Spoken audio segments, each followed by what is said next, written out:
سورة البقرة دویمه پاره د آیت نمبر دی 229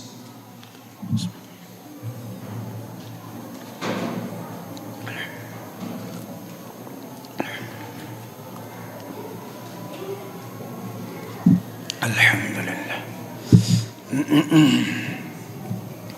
أعوذ بالله من الشيطان الرجيم. الطلاق مرتان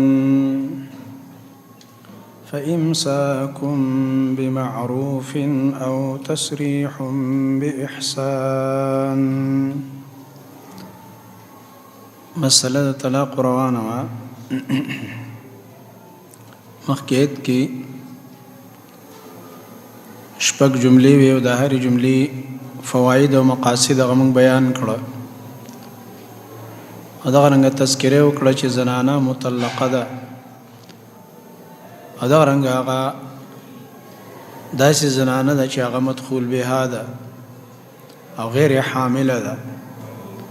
د دې به څومره عدت یا عدت تذکره وکړه ورسره نور آداب بیان کړه.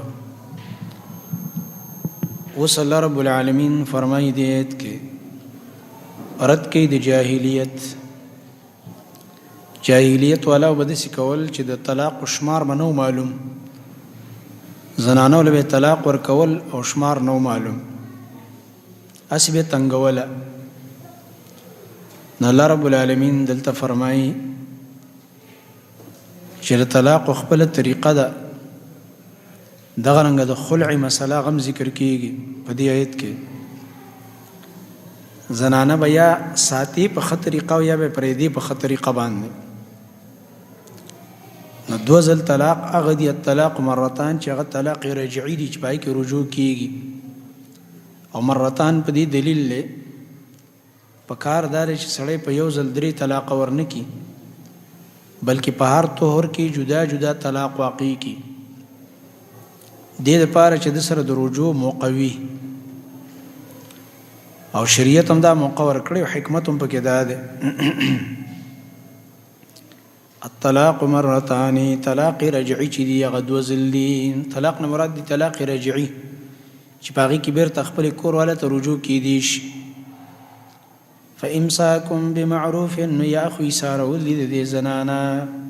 یعنې دې سره رجوع کول دي په ښه طریقه باندې، په معروف طریقه شرعي طریقه باندې، او د هغې د حقوقو ادایګي ده. فإمساكم بمعروف مراد رجوع ده فی حالة العده، په دې حالت د عدت کې ورته رجوع وکړه. او تصریح بإحسان او یا پرې ښودل دي د دې زنانه په ښایسته طریقه باندې چې ښځه ورته نه وي خو بس بیا پرېږده که نه څه تنګول کې ځان دې په عذاب کې اچولی دی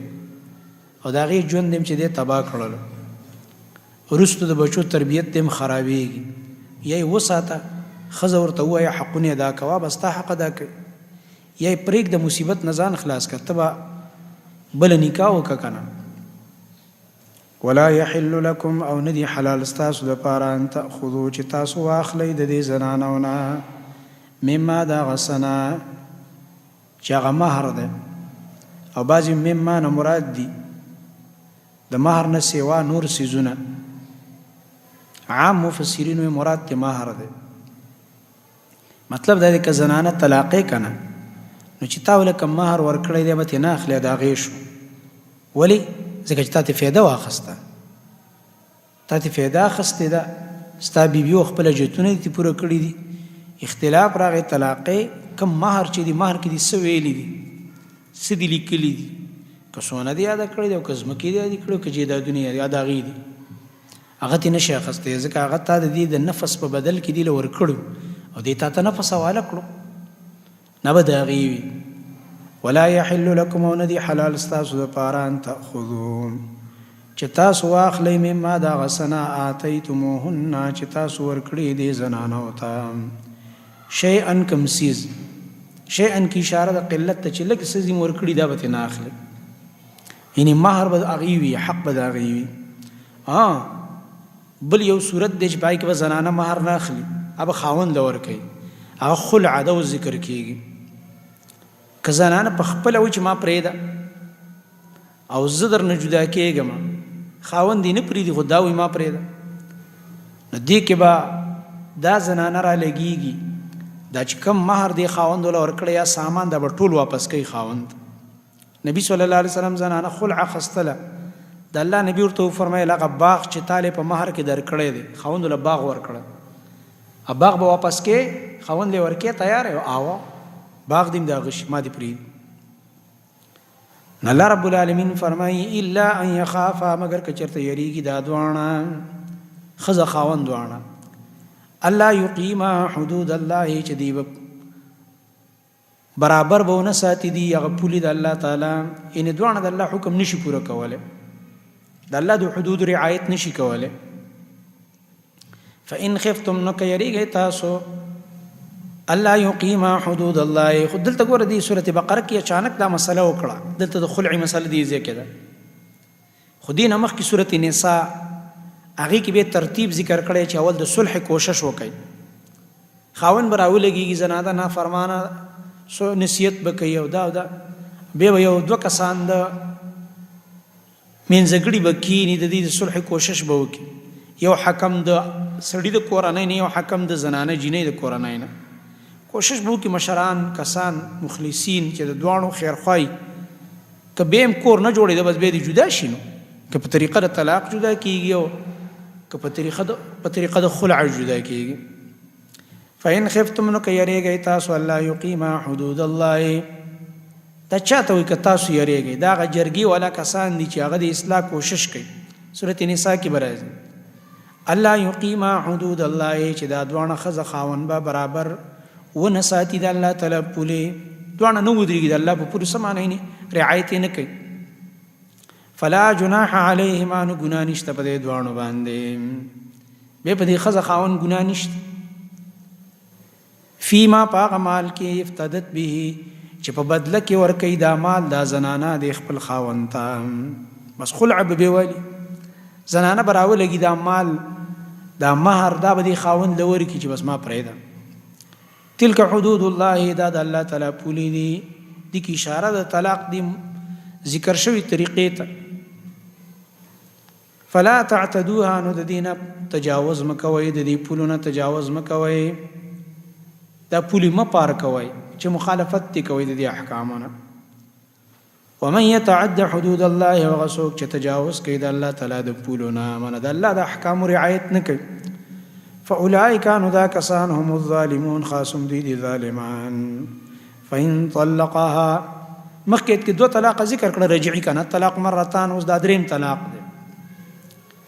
خاوند راولګي د دریم طلاق واقع کړلو دلیل په افاده پس کچرتا طلاق ورکړي دي زنانه لا دریم طلاق دا طلاق مرتان سره متعلق شو فإن طلقها نو كطلاق ورکړي زنانه لا مخکې ویل کنه فامساكم بمعروف وتسريح باحسان یا خو دې اشاره کی یا دې اشاره کړي و بس به گزاره نور نه کړي بل طلاق ورکو دریم او یا وای چې بس نه نور نه اشاره په بل تور کې ست دریم ورکو نو چې دا دریم طلاق ورکړه دا اوس په دې خاون حرام شو ختم شو خبره فلا تحل له نو اوس دا زنانه نه د حلال د دې سړي د پاره د خپل خاون د پاره د نه جدا شو حتی تر دې پورې من بعد رستور دې دریم طلاق نه حتی تر دې پورې تنکحه چې په نکاح باخلی دا زنانه زوجن غیره خاون چې غیر وي د دې مخ کې خاون نام اوس به د بل خاون سره نکاح کوي نکاح به دسی چې صحیح نزدېکت به سره کیږي به فائدہ اخلي دا پکې شرط دی نزدېکت به سره کوي او د مخکنی خاون د پاره دا اوس حرامه ده کروست دی دویم خاون په خپل خو طلاق ورکړه او به عدت تیر شو دا چې ګور دی مخکنی خاون په دریم طلاق کړه به عدت تیرې وس عدت نه بعد یو خاون په جرګه وکړه یو بل سړی او به په نکاح واخسته به چې کله دا غسر کور روان شو په خپل خو طلاق ورکړه 2 کاله بعد 3 کاله بعد 6 کاله بعد او بیا دا غنم عدت تیر کو بیا چرته دی مخکنی خاون جرګه وکړه چې را بس خیر دې مونږ بیا نکاح وکړو ټیک ده بیا خدا چې زمونږ په ملک کې سکی خزیله به طلاق ورکی په یو مجلس کې درې یو خدا غلط کار وش بل ورته مولا او مفتی صاحب وایي چې بس خبره ختمه شوه دا خو طلاق شوی خاوس بس کوجی بس وی چاله به سی او شپو دو شپو د پاره په نکاح ورکو خا دي ته حلاله وي حلاله بوک عامه ده تاسو ته پته دي ملک عامه بیا دا غینه بعد د مخکنی خاوند د پاره په حیله بیرته حلاله کی دی کار باندې رسول الله صلی الله علیه وسلم لعنت ویلې لعن الله المحلل والمحلل له دا الله لعنت دی په دغه سړی چې دا پردو خلکو له خزي حلالي دا دیوش په د دوش پونی کاونه کوي دا بی غیرته په دې بی غیرته دی لعنتونه او دا کم سړی له چې حلاليږي دا خاوند دی په دې دم د الله لعنت دی الله نبی وای تاسو لوبي مراخستي زنانه سره لوبي کوي لګي رسول الله صلی الله علیه وسلم ته ډیر سپک نسبت کړی دی کوم انسان چې را لګيږي هغه دا کار کوي دا حلالي چې کوي دا یو شپه د دوش په نکاح ته تیاریږي چې زه سید زه ورته تیار شم شپې دوله دته نبی علیہ السلام تیسي مستعار ویلې دی چې دا ډیر بی غیرت انسان دی لکه د کری چې په کریا خلک راولي خپل مال دا خو دغه سي مردار انسان دی وای د الله نبی په لعنت ویلې دونه سپک نسبت ورته کړی دی ته مولوی سي په دې باندې پاتې ورکه عجیب بیا موږ په خبرې کې او دا و بیان خلق له خزي علی دا خزي تعالی علی حلالي خو ورته کې موږ ورته قران او حديث مسله بیانو موږ ورته الله او رسول دی ویلي خو خدای اوس خپل د الله او رسول خبره اخلي او کده د خپل مفتی سي او د خپل مسلک او د مذهب پتو دی علی واستغفر خو خدای او دې ته به حیران شي دی بعض خلکو ته چې په نورو مسلو کې ورته اهل حدیث نه یادېږي خو چې طلاق مسله راشي په منډه بار روان شي یاره چې تاسو له یو مسله راوړې ده مسله دا مسله راوړې صرف په دې یو مسله کې زما معنی دې لپاره چې د حلالي او د دې شین نه بچ شم اهل حدیث علما براله فتوا راکړي الکه چې د اهل حدیث علما تعالی د قران او حدیث نه دا فتوا درکوي تی معنی خدا نور مسلې قران او حدیث نه بیانې دا مو منه کنه صرف د یو مسلې ته تکړه د خپل فائدې لپاره ازم ملګری لګیاو ولزم مسجد ته مدرسې نوم ځکه نه علم ډیره مشهوره ده دومره مشهوره ده چې کنه می واخ سره ډیر خلکو غوګونه بسر شي به بل لانجه جوړ شي ول دا هغه لوی مدرسې ول ناظم راغی موږ چې دا څنګه زموږ خو راغی د لیدیس مسجد و شرا غیره چې د سکار دی زما په خاندان کې د یو مسله طلاق راغلی ده او فتوا را راکړي وای موږ ورته چې مولانا صاحب ته خو تاسو ته غټه مدرسه ټوله دنیا تاسو راځي تاسو خلکو له فتوی ورکوي او دا حلالي او دا خبري تاسو خلکو ته و چې پرې ده کنه بس مړه هغه خو بس موږ مذهب دی نو بس وکړو فتوا ده خو خپل ځان د پاره تاسو نه فتوا علم هغه مولا چې بل فتوی ورکي دې د پاره چې له شابه دا خزه بدل شپې او دوه درې شپو د پاره چاته په نکاح کو به بدر لاله لیږي او چې په خپل پیراشین به لیدي خو را منډه واله نو موږ دا حیران شو ملګرو ماته قصه کوله حیرانی دغه کړلو حیران درې نه کوشل تاسو روزانه خلکو له فتوی ورکوي او چې بس پرېدا دې مسله کې بس موږ تاسو مرګري ولې مرګري ځکه فایده دی پکې ده د سی فایده الحمدلله په دې ټول قران او حدیث کې ده دا ټول قران او حدیث دا خسته منهج دی موږ دې خلکو ته وایو پرېدې دا فرقي او دا ډل او ټپل او دا زما مذهب او ستا مذهب او زما مسلک او ستا لانجی د پسې مزنه کې او پسې مزنه کې لانجیم جوړی کړی راشه قران او حدیث تراشه د الله کتاب دی او د نبی علی السلام حدیث مونږ تاسو د دې ته نه راغلی چې پلاني مولوی سي پس زمونږ راشه زمونږ پلاني شیخ سي پس روان شي زمونږ پلاني مدرسې پس روان شي نه مونږ رسول الله صلی الله علیه وسلم پس روان شي د الله رسول درته یادو ځکه چې الله راته وی دی رسول پس زی دا راته الله ویلی دا راته دی قران ویلی بار بار تاسو غي دا ایتونه تاسو راځي چې الله او د رسول اطاعت وکړي نو دا خزه په حرامه ده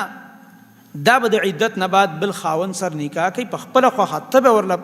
حلالو ولا ترتیبونه نه جوړي به کوي دا غسر چرته خبر ورانه شو طلاق کړه یا کونډه شو دا غینو به دې زوړ خاون دغه چې نکاح سره کومه نو به ټیک ده عدت نه بعد به دله حلال شي ذکر صلی الله فرمای چې فلا تحل له من بعد حتى تنكح زوجا غيره اوس الله فرمایي فإن طلقها نو کچرته طلاق کړه دا زنانه دی بل خاون د دینه طلاق شو فلا جناح علیهما نو ګناه نشته دی په دې دوانو باندې په کوم دوانو مخکنی زوړ خاون او د ښځه باندې ان یتراجعا چې واپس یو کی دا دوانه یو بل ته په نکاح سره ان ظننا که خیال ساتي دا دوانه د دې خبره ان یقیما حدود الله چې دی به برابر وساتي پولی د الله تعالی کله الله د احکام رعایت او د حدود رعایت کولی شي او پولی د الله به قائم ساتي باندې به د دین خلاف نه کوي ان دی بل حقونه به صحیح ادا کوي ټیک رجوع دی وکي به بر وتلك حدود الله او دا د الله تعالی پولی دی یبینها دا بیانې لقوم يعلمون د پاره دا قوم چې غوي پوي واذا طلقتم النساء رد رجالیت اغیبا طلاقون شمارم نو معلوم مخکې ذکر شو او دار طلاق نه بعد به رجوع به کوله اسی زنانه به تنگوله سپک به او تکتل حق به مر لنا ادا کو او شمار خود طلاق وونه غریبه به ګډه وډه کړل دلته الله رب العالمین فرمایي دا کار مکوئ واذا طلقتم النساء او کله چې طلاق ورکې تاسو زنانه او ته فبلغنا نو نږدې شي دا زنانه اجلهن خپل عدت مقرر ته اجل مراد دلته څه دی هغه مقرر عدت هغې ته دا زنانه نږدې شوله فاذا بلغنا دلته په معنا د قرب سر راځي دا بولو فامسكوهن نو ایثار کوي دا زنانه بمعروف په خسته طریقه باندې په شرعي طریقه باندې او سرعوهن بمعروف یا پریک دی کنه په خسته طریقه باندې رخصت کوي بس یا رخصت کوي په خطر طریقه باندې یعنی مطلب دا په شرعي طریقه یا خو ایثار کوي یا رخصت کوي درې طلاق ولا په هغه طریقه ورکه مخکې چې ذکر شو هو صلی الله فرمایي دا ایثار ولې دې د پاره مکه او چې ته ضرر ورکې لکه جاهلیت والا چې کول چې مړی نو کتا زمانه خور زولی ده کنه طلاق هم دل نه در کوم خو خزم درته نه وایم او زب دغه شان ته دي زوړنده ساتم دا ظلم دی د سیمه کوا ولا تمسكوهن او مې ساره وې دا زنانا ضرارن د پاره د ضرر ور کولو لتعتدوا د پاره دي چې تاسو د حد شریعت نور تیریږئ ولې د شریعت حدود په مالوي ومن يفعل ذلك او چا چې دا کار وکړو فقد ظلم نفسه یقینا ظلم وکړو په خپل ځان باندې دا ظلم ولا تتخذوا او مگر زوي تاسو آیات الله ایتونه د الله هزوا پټوکو منی سي ولا تتخذوا منی سي من د الله ایتونه ټوکې مگر زوي دا معنا واذكروا آیات کوي نعمت الله نعمتونه د الله علیکم چې پتا سو باندې کړې دي نعمت نمبر دی او نعمت نه ډیر نعمتونه دي نعمت د الله سره احکام د نکاح او احکام د طلاق سونه خسته نظام را لګل دي الله ربانه نعمت کړې دي نو آیات کې د الله نعمتونه چې پتا شي کړی وما انزل آیات کې هغه چې الله نازل کړی علیکم پتا سو باندې من الكتاب چې قران دی والحکمت او سنت د رسول الله صلی الله علیه وسلم دی یعظکم به وعظ درکې الله تاسو ته په دی باندې الله قران را لګلې دی نو حکمت ور سره را لګلې چې هغه د محمد رسول الله صلی الله علیه وسلم او د نبی علیه السلام حدیث او تعلیمات چې د حکمت نه ډک دي الله تاسو ته په دی وعظ درکې واتقوا الله ويرجى الله نو علموا پوه شي ان الله يقينا الله بكل شيء عليم پارسیز باندې پوه ذات دې واذا طلقتم النساء دل توزديت کې طلاق رجعي او پس د عدتنا تجديد النکاح دا ذکر کیږي دا یو لسم حکم دی بده ایتونه کې دي ته لیکيږي تجديد النکاح بعد الطلاق دي کې مرد په طریقه د جاهلیت باندې یو سړی بر اولګید زنانه به طلاق کړ خپل کور والا به دا بد غنله چې بیرته په نکاح باندې واخلي دا به عیب غنلو شرم به غنلو بل رسم داو چې دا زنانه به بل خاونتم د نکاح د پاره نه پرې خودله دا به عیب غنلو یو غیرت باندې وته درې هغه به جون به ولسم غیر کړلو زنانه نو شریعت لاري ورکړ ټولو لا سړی خپل لاري ورکړ خزل لاري ورکړ ورکی کلانجی مکوي پریګ د دې ول حقوق ما بربادوي به بخاری کې حدیث راځي کتاب النکاح باب من قال لا نکاح الا بولي امام بخاری رحمت الله علیه دا مسله ثابتې چې نکاح بغیر د ولی د اذن نه کیږي، ګره بغیر د ولی د اجازت نه. اگر کدا زنانه طلاق هم شو بیم په کور کې پلار دی یا ورور دی ولی دی، بیا هم بل ادم چې کوي تاسو به کیږي. نو په دې کې هغه حدیث راوړی دی 5100 او شلم 5120 نمبر حدیث دی بخاری کې. امام ابو داود هم راوړی، امام ترمذی هم راوړی. معقل ابن یسار رضی الله عنه او داغه د خور قصه ده. خور چې کوم دی جمل بنت یسار ده، بعضی فاطمه بنت یسار دا چې کوم دی ابو البداح رضی الله عنه دا سره په نکاح کې و. نو په دې کې چې دی هغه بیرته غوښته چې په نکاح باندې والی، نه هغه به انکار وکړ چې بیرته نه در کوم. لکه ما ته مخکې لکه خزه او غزول خاون بیرته نکاح کوي پس د عدت نه، نو کولی شي کنه، یا غ ثلاثه قروء کې دنه د نبی ته رجوع کوي، رجوع کولی شي. او یا دای چې بل خاوند دی په نکاح واغسته بیا غینه جدا شول او به په نکاح باندې دا بل خاوند لین، دا جایز ده، دا خبري جایز دي. الله رب العالمین دې ایتون راولېګل چې دا سیمه کوي دا زنانه متنګوي، خیر دې که چرته دوی رضای نو پرې دې نکاح ته پرې دې. ځکه اذا تراضوا بينهم بالمعروف، خپل منځ کې رضا دي او په جایز طریقه باندې نکاح کوي نو پرې دې کنه چې الله رب العالمین په سختی نه د کړی تاسو مسرمه کوي. واذا طلقتم النساء او کله چې طلاق ورکړي تاسو زنانه ته فبلغنا نو ختم کی دا زنانه اجلهن خپل عدت، مخکې بلوغ په معنا د نزدېکت او چې عدت نزدې شي نیټه، دلته په معنا د ختمېدو دی، بلوغ په معنا حقيقي ختمېدل. فلا تعضلوهن نو ممنه کوي دا زنانه، دا خطاب دی ولی ته، د زنانه چې کوم ولی دی ته خطاب اولیاء ته.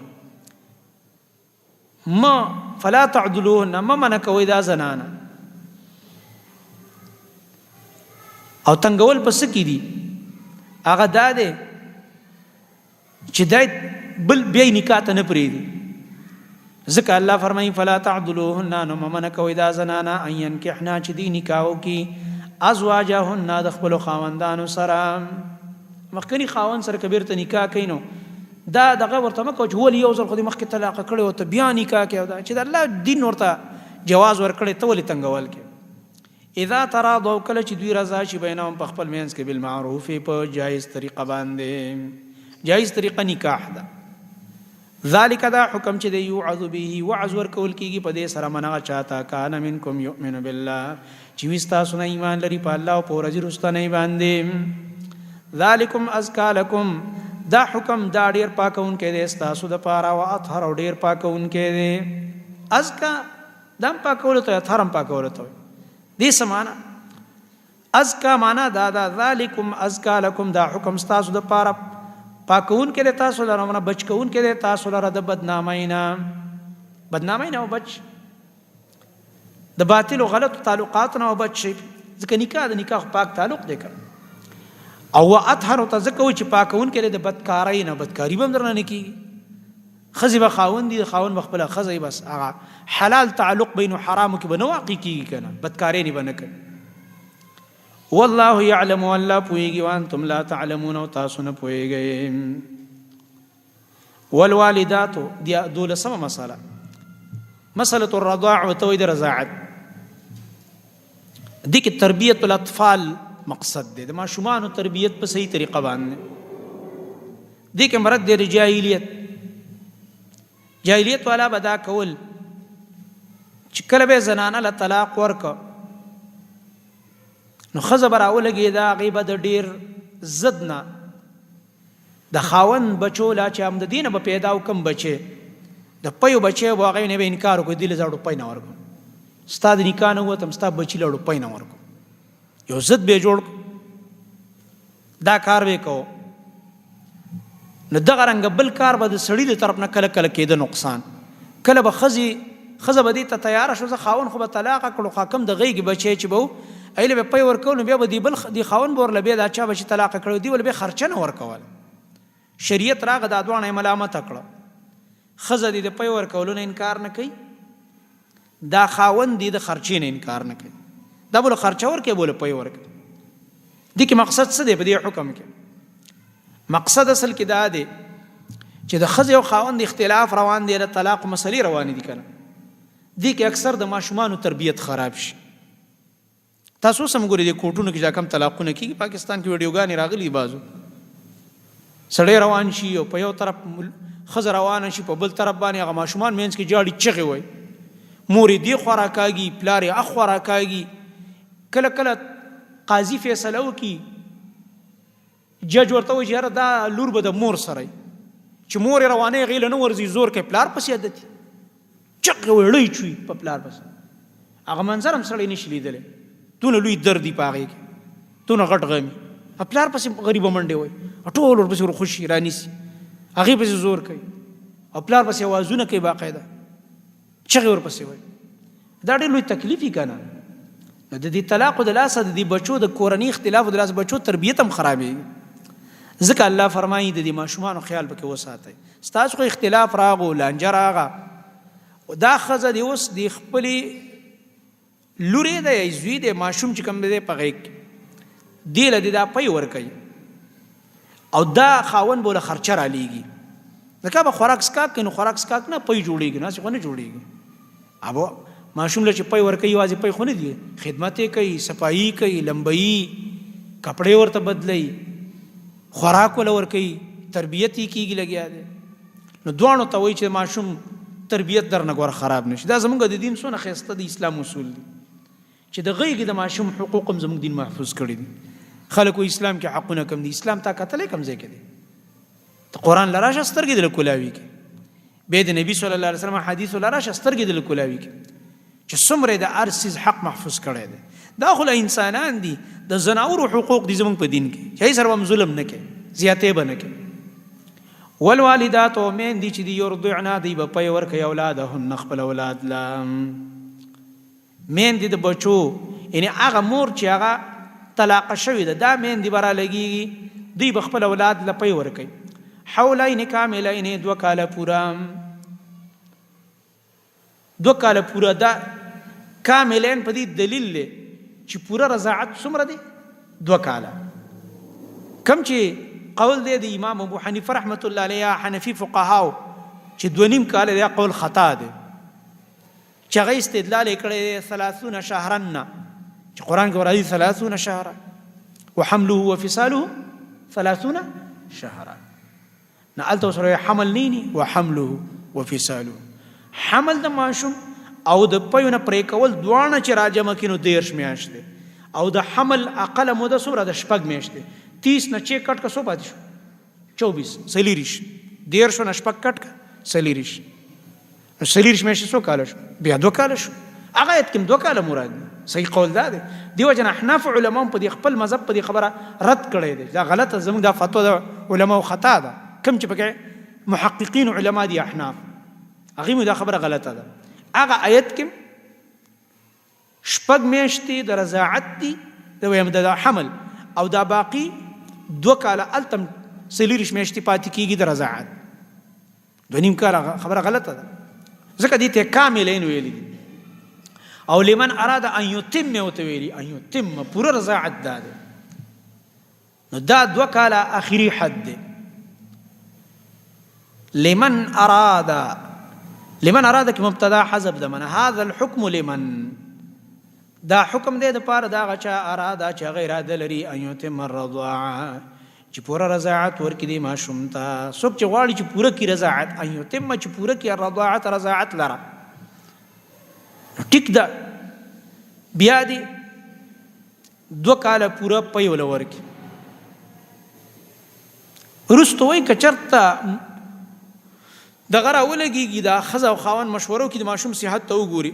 او د 2 کالو نه مخکې کله د پیو نه پرې کوي، خو به په مشوره کېږي د ماشوم صحت ته به کتلی کېږي. خو آخري موده هغه 2 کاله ده. وعلى المولود له، دا یو ځلې د ډاکټرانو کانفرنس و د ماشومانو په د پیو حوالې سره، ودې کې د زنانو ډاکټرانې وي، د غټ غټ ډاکټرانې، د پروفیسرانو پکې د غټ غټ ډاکټرانو. نو په هغې کې هغې په دې باندې سیمینار کوو، نو هغه ډاکټري دغه خو هغوی سره شته معلومات چې ماشوم له پی ورکول څومره مهم دي، او دا د بچي حق دی، او مور له پکار د داسې وکړي او داسې وکړي او دې کې څومره فایدې دي خو دینی مسله خو ورته نه معلومه ایله چا زما نوم ورکړی چې دی راوغواړئ دی به په دې کې تاسو ته په دیني لحاظ سره دی بیان وکړي نه بیا هغې پروګرام کړی یو هوټل کې پی سی که کوم ځای و موږ تللي ته راسره وې که څوک کوم هوټل کې پروګرام دغه کړی و څو کاله مخکې خبره ده نو بیا زه لاړم الحمدلله په دینی لحاظ سره د ماشوم د پویو چې کوم حق دی او د آیت او هغه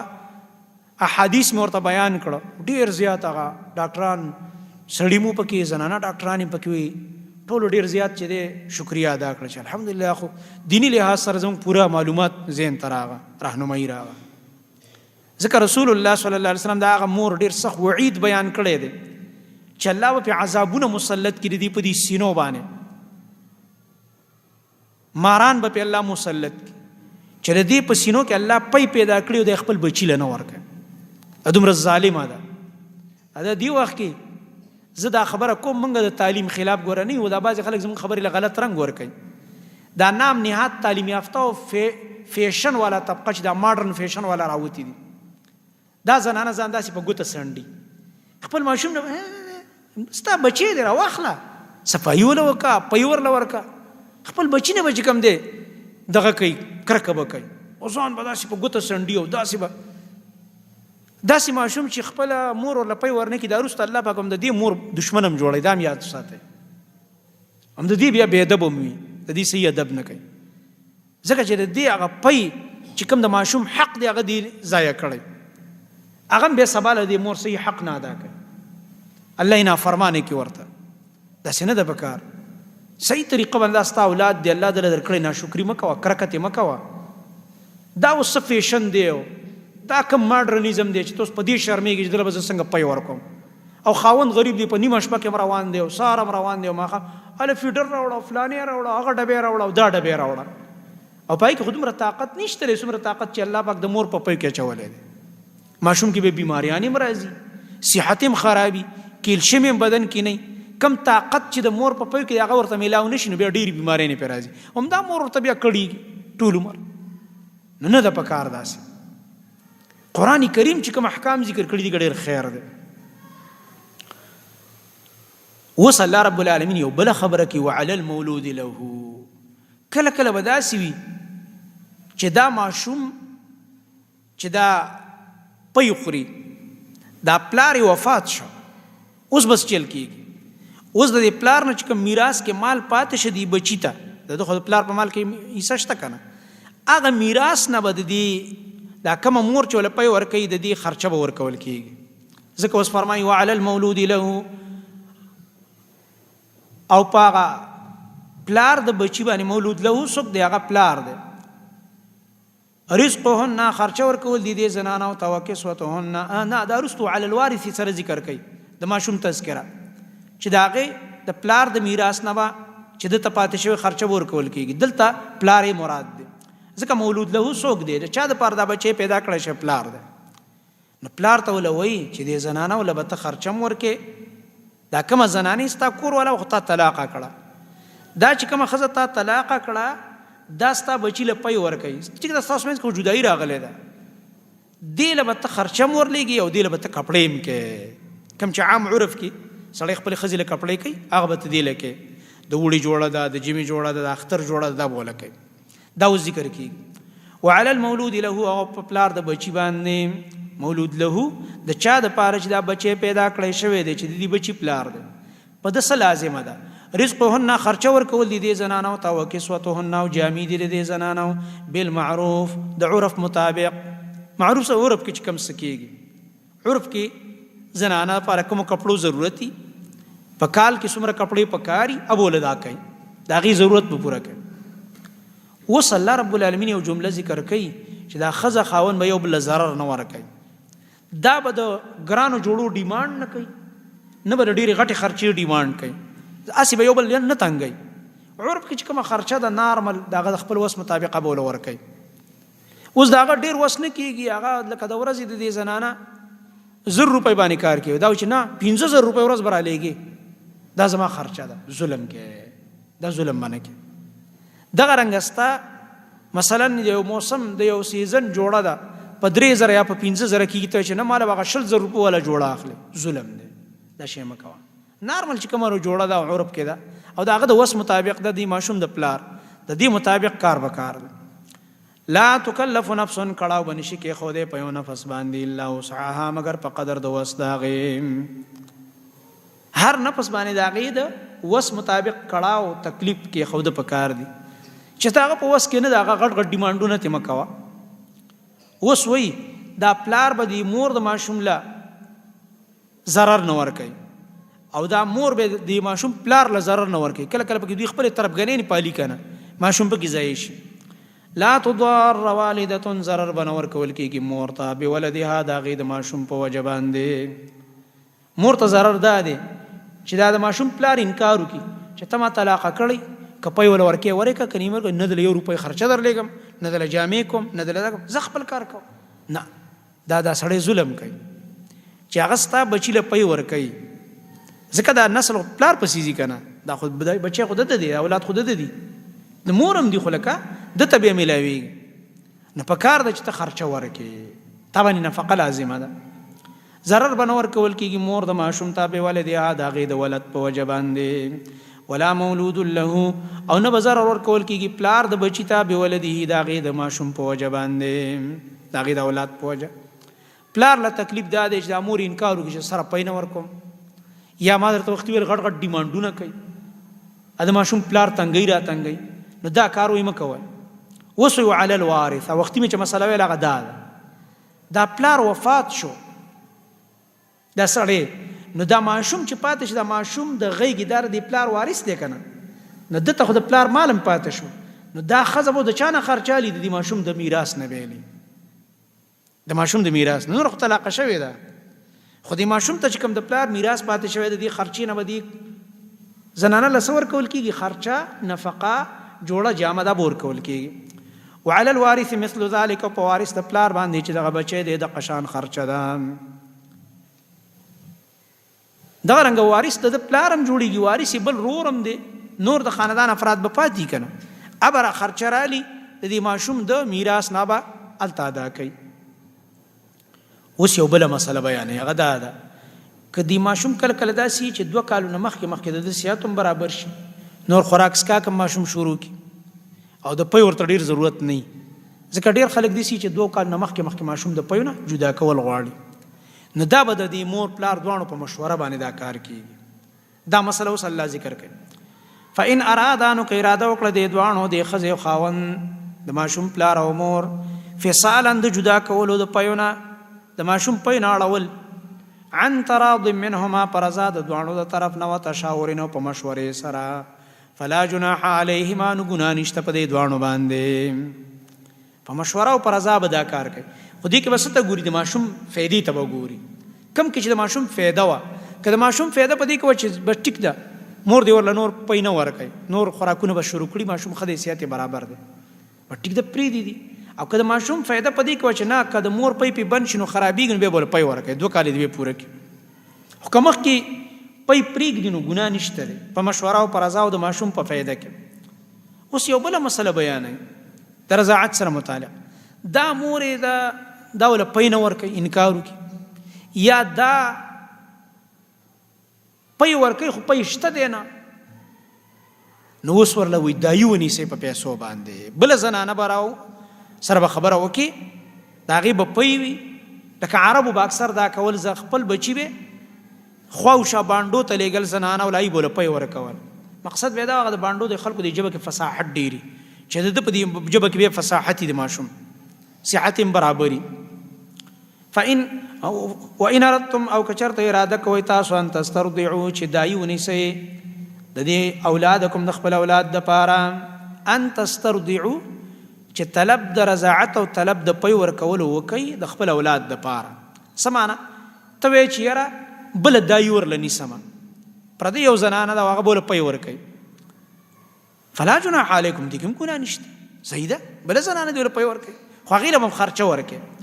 فلا جناح علیکم نو ګناه نشته په تاسو باندې اذا سلمتم کله چې پوره ورکوئ تاسو ما هغه څه آتیتم چې مقرر کړي تاسو بالمعروف په معروف طریقه باندې د عرف مطابق کومه خرچه باندې فیصله وشوه چې دومره به دله خرچه در کوم روزانه ستا جوړه جامه به هم زه کوم، زمونږ دی بچي له پی ورکوه ماشوم له، څوک نشه به ټیک ده. بلې زنانه سره خبره وکړه، ابې رضاعي مور شي. واتقوا الله ويرګئ د الله نه، واعلموا پوه شئ ان الله یقینا الله بما تعملون پاغه عملونه باندې چې تاسو یې کوئ بصیر لیدونکی ذات دی. والذین یتوفون منکم دیارلسم حکم په دې احکامو کې وس دا ټول کورنۍ نظام دی ښایسته، الله پاک ډېر ښایسته قوانین را لېږلي دي. یو انګریز خپله واقع لیکلې ده، وایي زه څنګه مسلمان شوم. هغه وایي یاره زه راولګېدم ما دې قرآن کریم باندې اعتراضات کول غوښته، اسلام دشمن وم، ما چې قرآن باندې اعتراضات وکړم او یو کتاب به پرې ولیکم. لکه اوس هم دا ملحدین هغه الټه پلټه اعتراضات کوي، غریبانان پسې پوهېږي نه هسې بېسه اعتراضات کوي. نو ما چې شروع وکړه اول نه ویل چې ذلک الکتاب لا ریب فیه، دا داسې کتاب دی ګوره شک نشته. ویل چې دا خو عجیبه کتاب دی، سړي له ابتدا نه چیلنج ورکوي چې دې کې ګوره شک مک نشته، غلطۍ نشته. ویل چې اوس خو پکې خامخا راوباسم. نو چې ما دا قرآن سټډي شروع کړه انګلیش ترجمه ګورم ما څومره چې مخکې ځم دا قرآن په زیره دی چې زه په اعتراض وکړم په ما کې عیبونه راوباسي زموږ په معاشره کې، او دومره ښایسته احکام، دومره ښایسته حقوق، دا یو عجیبه نظام. زه یې حیران کړم حتی چې زه سورت یوسف ته ورسېدم. سورت یوسف کې د یوسف علیه السلام واقعه ده، ډېر عجیبه انداز دی. نو چې دلته ورسېدم ما هغه سټډي کوله، وایي بې اختیاره زما سترګو نه اوښکې روانې شولې قرآن کریم ته. دا یو کافر خبره کوي، غیر مسلم. وایي بیا مې خپل ځان ته ویل چې بدبخته اوس هم پې ایمان نه راوړې، ته په دې کې غلطیانې ګورې دې قرآن کې، دا خو د الله کلام دی پاک. وایي بیا هغې نه بعد ما فیصله وکړه، بیا مې کلمه وویله، علماو له لاړم، د مسلمانانو اسلام ته داخل شو. نو هر لحاظ سره ګوره د حقوقو تحفظ یې کړی دی. اوس عدت ذکر کوي د هغه زنانه چې خاوند یې وفات شي. والذین یتوفون منکم، دې آیت کې هغه زنانه ده، د هغه زنانه عدت دی چې غیر حامله ده، حمل والا نه ده. ځکه کومې زنانه چې حملي نو د هغې عدت تر وضع د حمل پورې دی. سورة طلاق کې ذکر دی. او دلته چې دی هغه زنانه ده چې د هغې حمل نشته دی. نو دغه رنګه عدت دی د متوفا عنها زوجها، او پس د عدت نه اجازت د نکاح د زنانه دا ذکر کیږي. او جاهلیت باندې رد دی چې جاهلیت کې به کونډې زنانه ډېرې تنګولې خلکو. سورة نساء کې هم راځي انشاءالله چې هغې به ډېرې تنګولې، بلې نکاح ته به یې نه پرېښودله، او کله به خرڅوله، کله به څه کول، کله لوبې به پې کولې. والذین هغه کسان یتوفون منکم چې وفات کړی شي ستاسو نه، هغه سړي چې وفات شو او بیبیانې پرېښودې، وروستي بیبي پاتې شو، څه به کېږي؟ ویذرون او پرېږدي دوی ازواجن بیبیانې یتربصن انتظار به کوي دا زنانه، یعنې دا کونډې زنانه،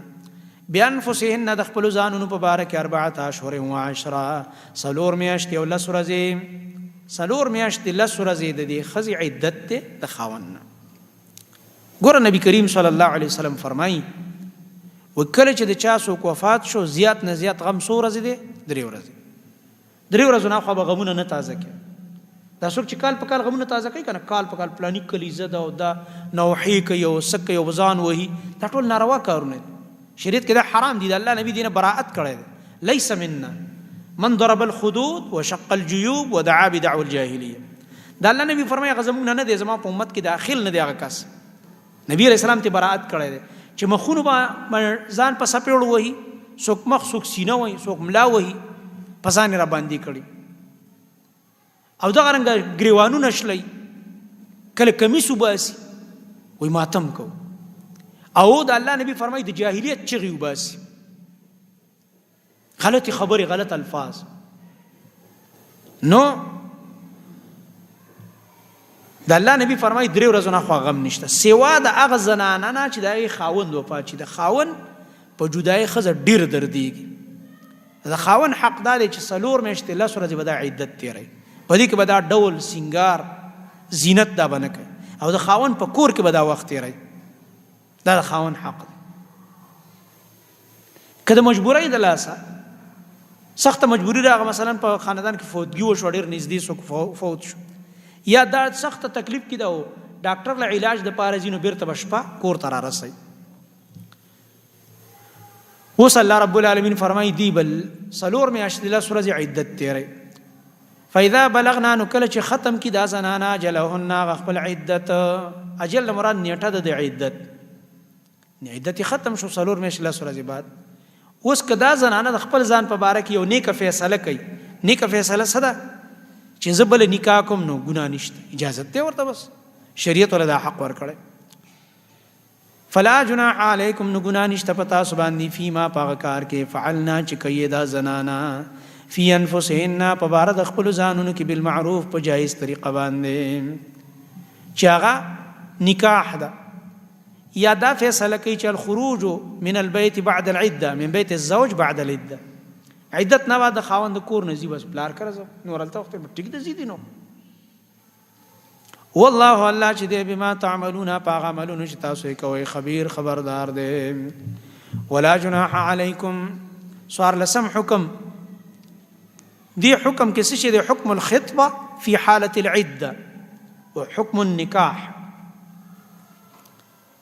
په حالت د عدت کې د دوه سيزونو نه منع ده او د دوه سيزونو اجازه ده دوه کارونه بزان ساتي د دوه کارونو اجازه ده دا ذکر کیږي د آیت کې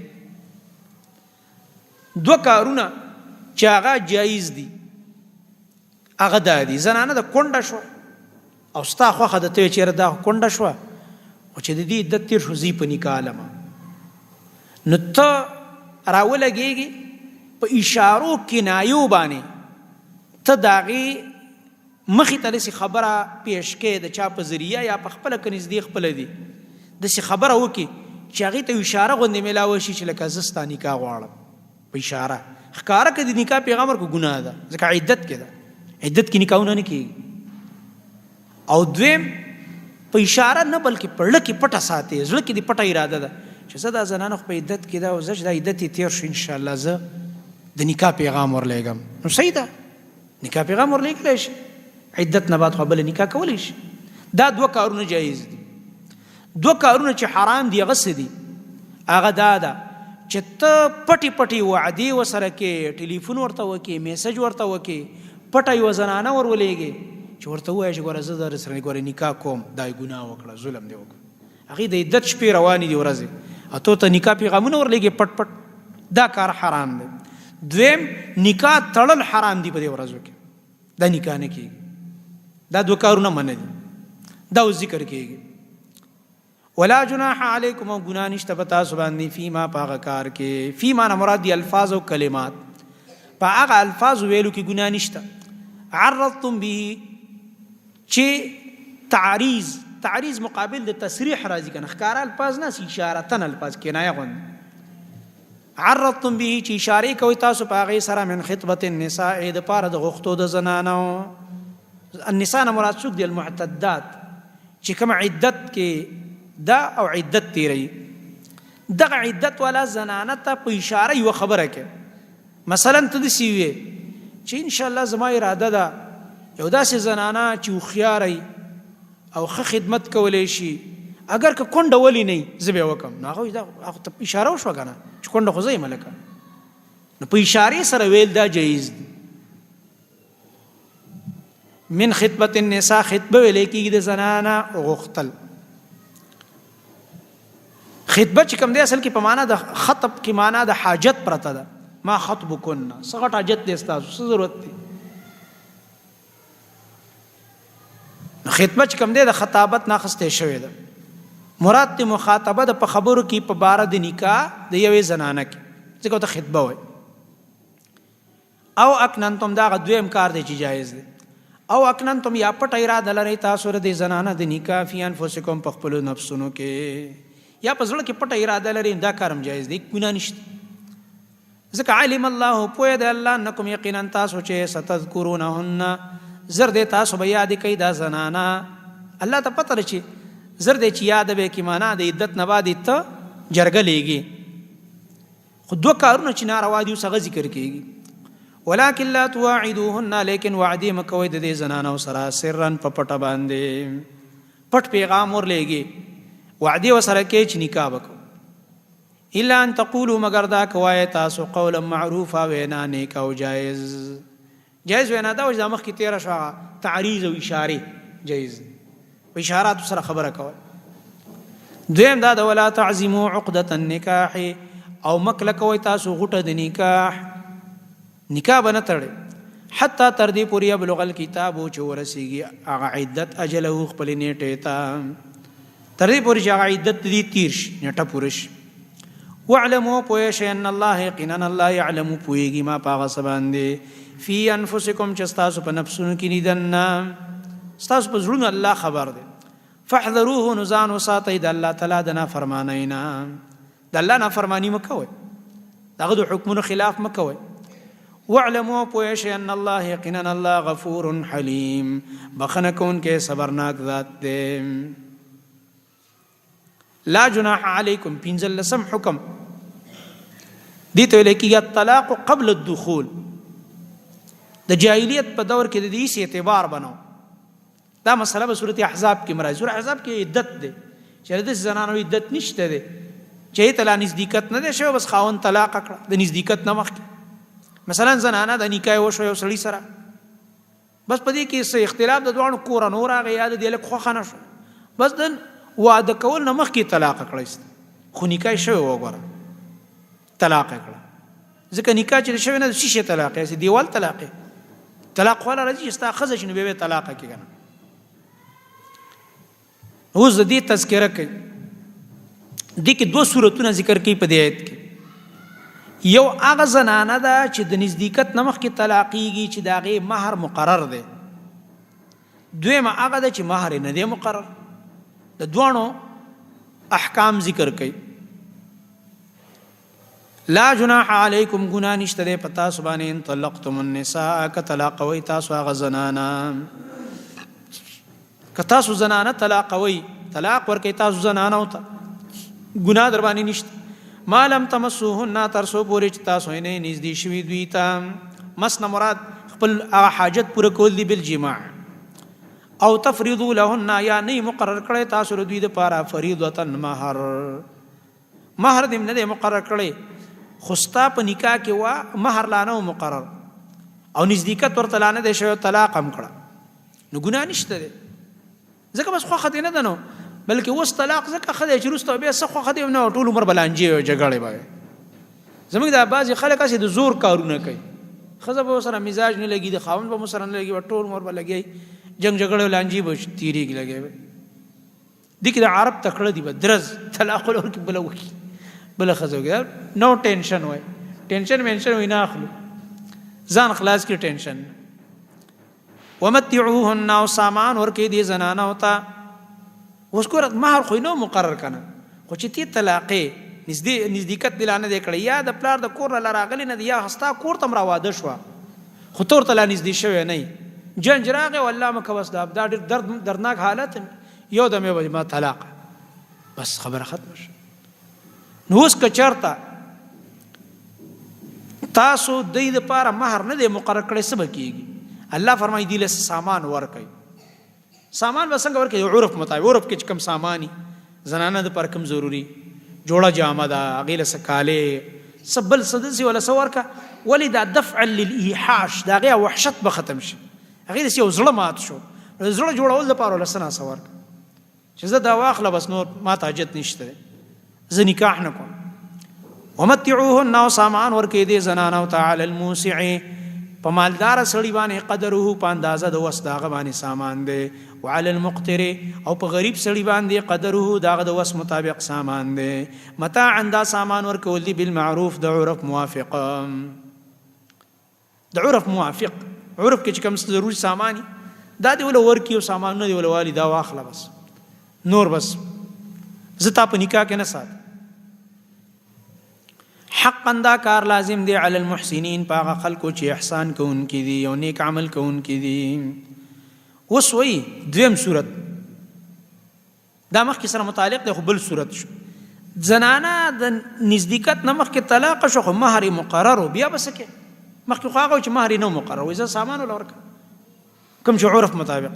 خو چې کوم مهر مقرر شوی په نکاح کې چې دونه مهر نو بیا به له نیم مهر ورکې ځکه چې ستا په نکاح کې خو راغلی وه که نه خو نزدېکت دې ورته کړی نه دی نو پوره مهر یې نه کېږي نو نیم به وله اوس ورکوې. مثلا تا په نکاح کې یاد کړی 10 تولې نو 15 تولې به وله اوس ورکوې. تا په نکاح کې یاد کړی پیسې 1 لاک نو په 50,000 روپۍ به ورکوې. داسې نیم به وله ورکوې. وَإِن طَلَّقْتُمُوهُنَّ او که طلاق ورکړه تاسو دې زنانو ته من قبل ان تمسوهن مخکې د نزدېکت او د یو ځای کېدو نه د هغوی سره وقد فرضتم او یقینا مقرر کړی تاسو لهن د دوی دپاره فریضة مهر فنصف نو لازم دی په تاسو باندې نیم ما د هغه مهر نه فرضتم چې کوم تاسو مقرر کړی و. هغه کوم مهر چې مقرر کړی نیم به اوس ورکوې. الا ان یعفونا مگر دا که معافي وکړي دا زنانه د خپل حق نه او یعفو الذي یا معافیو کی دا سړی بیده چې د پلاس کې عقدة النکاح غوټه د نکاح ده یا دا که الا دا یعنی ته خو به نیم مهر ورکوې خو که زنانه معافیو کی چې ستا دا نیم مهر مې نه دی په کار چې لا تا ماله طلاق راکړو دا نیم ستا شي ټیک ده چې پرېږدي او یې معاف کوي چې دا درنه نه علمه بیا بېله خبره ده خو د هغې حق دی نیم ته به ولې ورکوې که هغې معاف کوي بېله خبره ده. او یا دا سړی معافي کوي سړي معافي څه ده سړی ورته وایي ستا خو په ما کېږي نیم پوره واخله خو بس ته زما نه یې خوښه ځه زه له طلاق در کوم به ځان سره نه ساتم د نیم په ځای پوره مهر واله دا د سړي طرف نه معافي شوه. هغه سړی بیده عقدة النکاح دا په دې دلیل دی چې د نکاح غوټه د چا په لاس کې ده اختیارات د سړي لاس کې نو طلاق ورکول هم د سړي اختیار کې دي. په انګریزي ملکونو کې ښځې را لګېږي سړي طلاق کوي روزانه لانجې رواني دا چې اسلام ښځو له طلاق اختیار ورکړی روزانه به دا سړي طلاق کېدلی ځکه ښځه دونه صبر نشي کولی سړي له الله جوور زړه ورکړی دی. سړی چې ښځې ته په قارم شي غصه م ورته کوي که کنځلې ورته ولې نه کوي او که وهي ټکوي ولې نه خو بیا هم په دې زړه کې یو مینه وي او هغه جدا کوي نه د ځان نه ګزارم پکې خو دا وایي چېره دا ښځه مې ده چې سمه شي او ما سره کور جوړ کړي او ښځه چې دا خو بس په یو درس کې د ښځې مثال د زړه یې د پلیټ په شان دی ډېر څه پکې نه راځي نوڼه یې پکې نه چوکه کېږي سمه او د سړي مثال د جوور لوښي دی دا زړه یې ډېر جوور دی هغه په یو ساعت کې مینه او غصه دواړه جمع کولی شي سړی او ښځه داسې ده چې مینه یې راغه مخکنۍ قیسې ته بیا یېري او که نفرت یې راغی ټول احسانونه یې بیا یېري بیا پکې بل څه نه راځي بس کار ختموي بیا نو دې وجې نه د دې حوصله نشته د زنانه ځکه شریعت دې له د طلاق اختیار نه دی ورکړی دی سړي له ورکړی سړي حوصله ډېره ده. اوس الله رب العالمین فرمایي چې یو بل ته معافي نه کوئ ګزاره کوئ دشمني یعنې په دې خبرو باندې مه کوئ. اوس که زمونږ په معاشره کې دا خبر راغی که نه لکه دا اوس چې تا اوس واورېدله جینۍ د مثلا راواده شو جنج راغی خاوندو سره لا نزدېکت نه یې کړی ویې ویل دا ما طلاقه کړه دشمنی نه پې کوي که نه کوي او به د یو بل باندې حملي دشمنی نه هلکه د الله مده چې ټول عمر دا به په عذاب کې وي دا ستا لور خور او د هغه مو سره بې طبیعت نه لګېدی نو موږ بعضې کارونه هسې په زور یې کوو په زوره ښه وه چې بس اوس جدا شو ټول عمر به یې د له یوې ګیلې راوړلې او تا هم سر نیولی وی چې اوس څه وکړو بس خبره ختمه شوه. ځکه الله رب العالمین فرمایي دې خبرو کې دشمنی نه ته مه جوړوئ وروسته ولا تنسوا الفضل بینکم یو به سره خپله رشته داري تعلق قایم ساتئ دې نه بعد هم زمونږ خلک وایي چې ګوره بیا په دروازه را نه شي او دشمني د سره کوم مرګونه پې کوي. وان تعفو که معافي کوئ تاسو یو بل ته اقربو دا کار ډېر نږدې دی للتقوا تقوا ته ولا تنسوا الفضل او مه هېروئ تاسو احسان کول بینکم په خپل منځ کې یو بل سره احسانونه کوئ. ان الله یقینا الله بما تعملون پاغ عملونو چې تاسو یې کوئ بصیر لیدونکی ذات دی. حافظوا علی الصلوات ګوره مسله روانه ده د طلاقو د عدتونو یو دم پکې منځ کې د مونځ مسله راغله ته به حیران شې لکه دا د مونځ مسله پکې کوم ځای نه راغله چې د مونځ پابندي وکوئ. د دې وجه دا د اکثر د دې کورنو لانجو د لاسه د خلکو مونځونه خرابېږي. نه الله رب العالمین مخکې پکې یو د ماشوم راواچو چې ګوره ماشوم صحت خیال وساتئ پیو خیال وساتئ اوس وایي د مونځ خیال ساته د دې لانجو د لاسه تاسو نه بیا مونځونه هم پاتې بې لمازیانې در کې راشي. او بل دا یو باریک مناسبت دا هم دی د مضمون سره چې اکثرو کورونو کې چې دا دشمنۍ نو اختلافات جوړېږي د بې لمازۍ نه جوړېږي. اکثر خلک موږ نه تپوس کوي یاره زموږ کور کې داسې لانجې دي بې اتفاقۍ نه دي اختلاف دی ښه پیسې راوړو ښه ښایسته هر څه پخله رزق ښه فراخه دی، اتفاق نشته. دا به څه وجه نو بیا بعضې خلک را لګېږي په دې ظالمانو ګرځي، دا عاملان نه دي. دا چې ما جنات او پلان او که چا په چا کوډې کړي او دا موږ له دې راځي، هغه ظالم ورته وایي ستا کور کې پلانۍ در باندې کړي او په نوک کې درته خیم او په لاس کې درته خیم او کاغذ کې درته خیم، په خپل کور کې په غم واچي. کله په خپله وایي شک کوي یاره ما باندې به چا جادو کړی، دی پلانۍ به کړی، دی پلاني به کړی. هلکه د الله بنده چې ته په بل شکونه کوې دي نه، اول په کور کې دا سوچ وکړه چې بېلمازه راکره شته که نشته. زه ته تپوس کوم ستا کور کې بېلمازه شته که نه؟ چې په کور کې یو ښځه بېلمازه وه، په کور کې چې یو هلک بېلمازه و، هېچا ته حاجت نشته چې په تا کوډې او منترې وکړي. ستا د کور د سپېروالي دپاره یو بېلمازه بس دی. په کم کور کې چې د مونځ پابندي وه، د الله رب العالمین یو ناشنا رحم دی او د برکاتو یو دروازه ده دا مونځ، چې په کم کور کې الله ته سجدې لګېږي او د رب عبادتونه کېږي، رب العالمین د دې ټینشنونو کورني مسایلو نه پریشانونه وباسي. کوم کورونه کې چې بېلمازي هغې کې دا مصیبتونه ډېري، او چې د الله عبادت پکې الله رب العالمین د هغې د کورونو ماحول بهتر کوي. ځکه اوس الله فرمایي د مونځ خیال ډېر وساتئ. حافظو علی الصلوات، حفاظت وکئ تاسو په منځونو باندې. محافظت څه ته وایي؟ محافظت نه مراد دا دی د اوقاتو خیال یې وساتئ، د فرایضو خیال یې وساتئ، د آدابو خیال یې وساتئ، د خشوع لحاظ یې وساتئ، صحیح طریقه باندې ښایسته مونځ وکړئ. والصلاة الوسطی، او خاص کر هغه مونځ درمیانه او غوره منځنی او غوره مونځ څه ته وایي؟ دې کې ډېر اقوال دي د علماو. صحیح قول دا دی د حدیث مطابق چې دې نه مراد د مازدیګر مونځ دی، خاص کر وایي د مازدیګر مونځ دی ډېر خیال وساتئ. ولې؟ ځکه دا ټیم ډېر مختصر دی. بل دا ټیم اکثر د غفلتي، دکاندار په دکاندارۍ کې مصروف دی،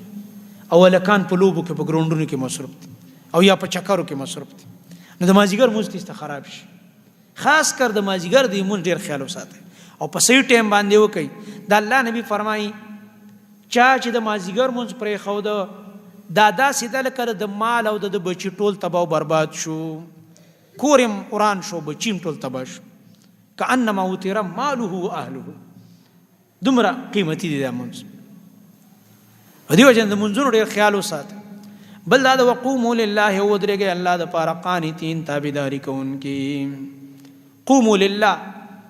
معلومه شه په قیام باندې څه راغلی؟ امر. په مونځ کې قیام څه دی؟ فرض دی. د دې آیت په وقوموا لله قانتین، ودرېږئ الله رب العالمین ته تابعداري او عاجزي کوونکي. دا دلیل دی چې قیام دا رکن د مونځ دی. په فرض مونځ کې قیام فرض دی، که په نفلو کې دې په ناسته وکړه او په ولاړه قادر هم وي، ناخوس هم نفل دی خو اجر به دې د الله نبي فرمایي نیمي بیا چې قیام دې ونه کو په ناسته نفلو کې کېږي. مثلا د شپې قیام کې یا سړی په تراو کې ولاړ ستړی کېنه، کېناستو ته اجازت دی، خو د ودرېدو نه به دې اجر نیمېږي، اجر به دې نیم شي. بس نور ګناه نه ده چې ته اوس ودرېدی نه شي او طاقت دې نشته، کېنه بس. د الله نبي ته دغه راغو عمران بن حسین رضی الله عنه یو صحابي دی، د بواسیرو بیمارو غریب ته په تکلیف وکړه، الله ورله ښایست ډېر ورکړی دی صحابي ته، ملایکو ورسره ستړي مشي کول، مصافحه ده کرامت الله پاک دله ورکړه. بیا دې راولګي د بواسیرو د لاسه تکلیف ډېر ځان له داغ ورکړه، داغ هغه زماني علاج و، نو بیا به سره ملایکو ستړي مشي نه کول، مصافحه یې سره پرېښوده، بیا به ډېر خفه و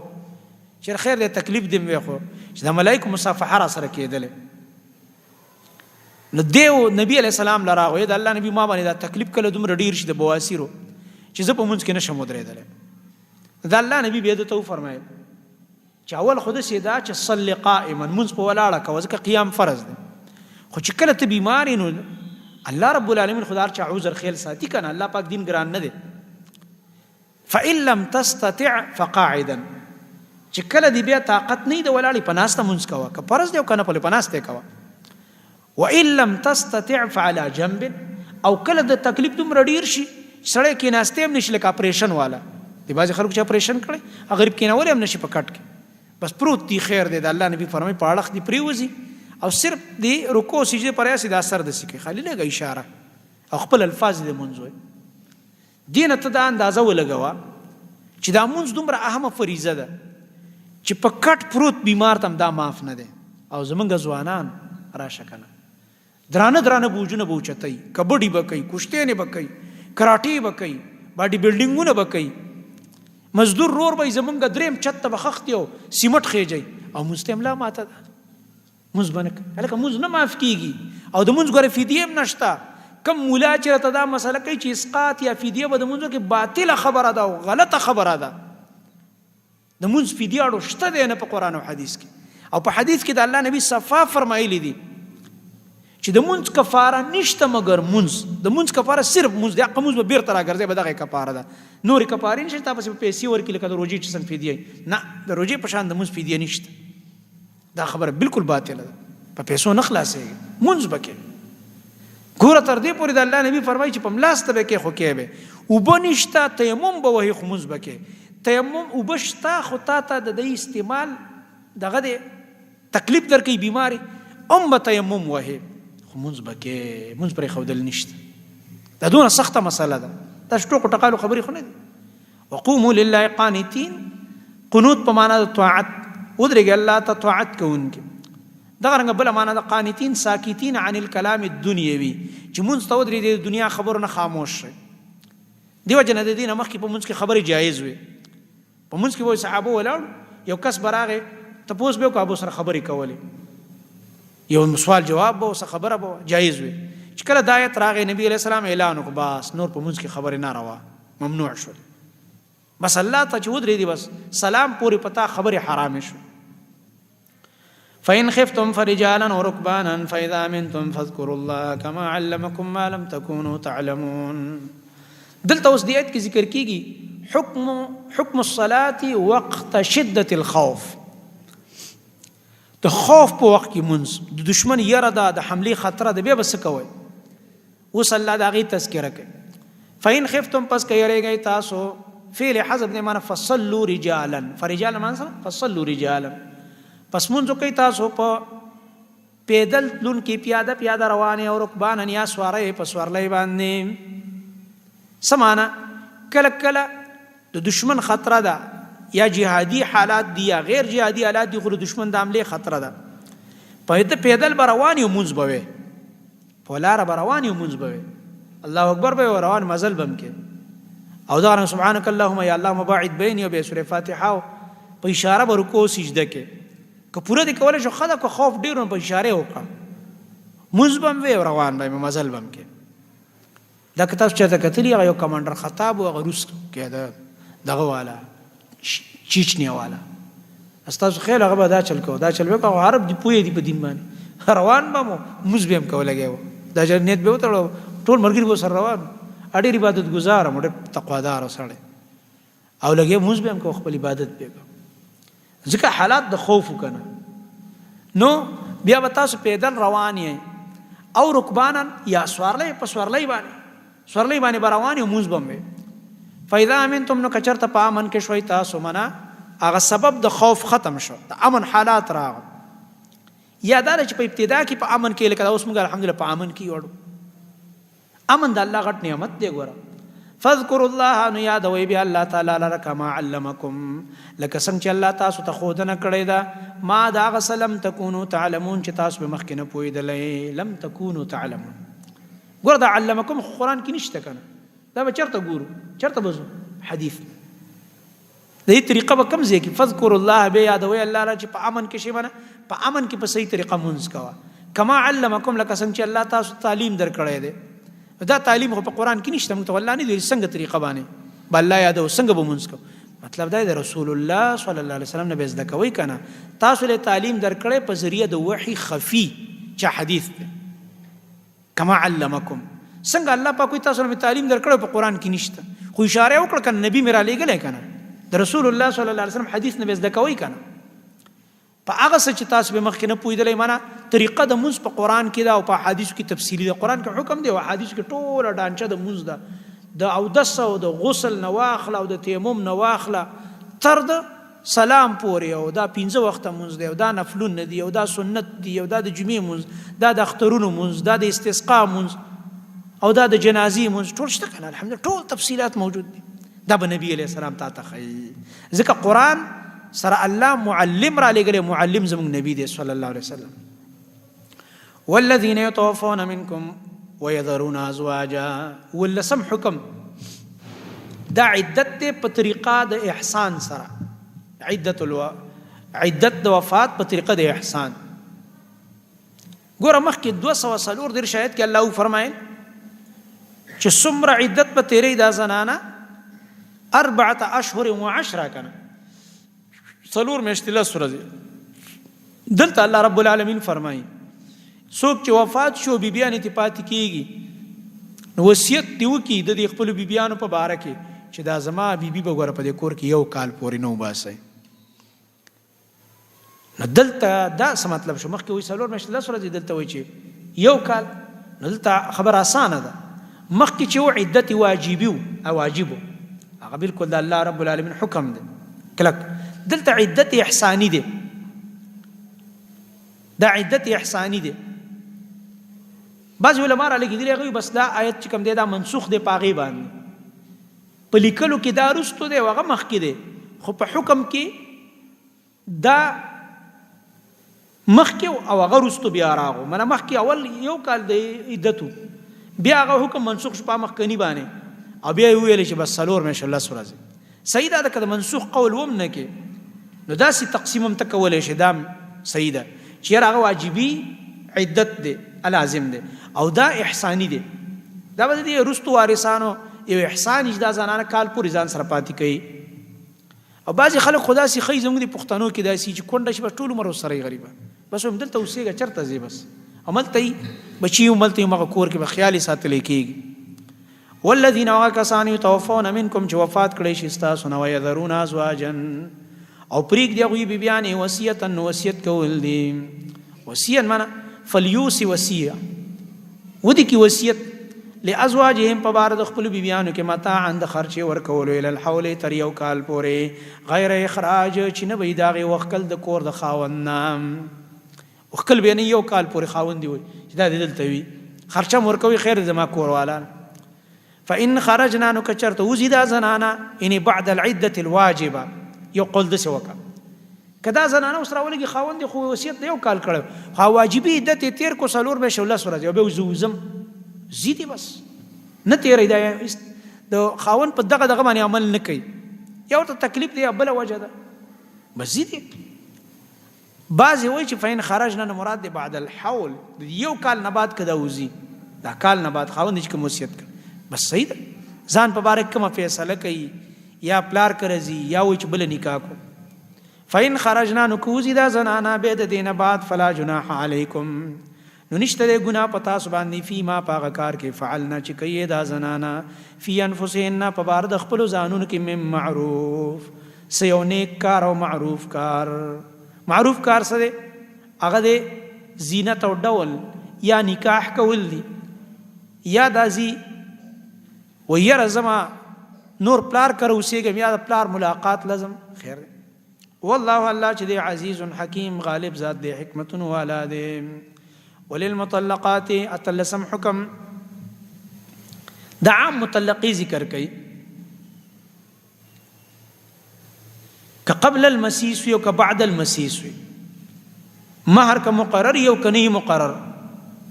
الله فرمایي د مطلقو د پاره متاع او خرچه ورکوي مړه سامان مامان ورکوي د عرف مطابق. د جمهور په نسبت باندې دا سامان ورکول او دا خرچه ورکول متاع دا مستحب دی.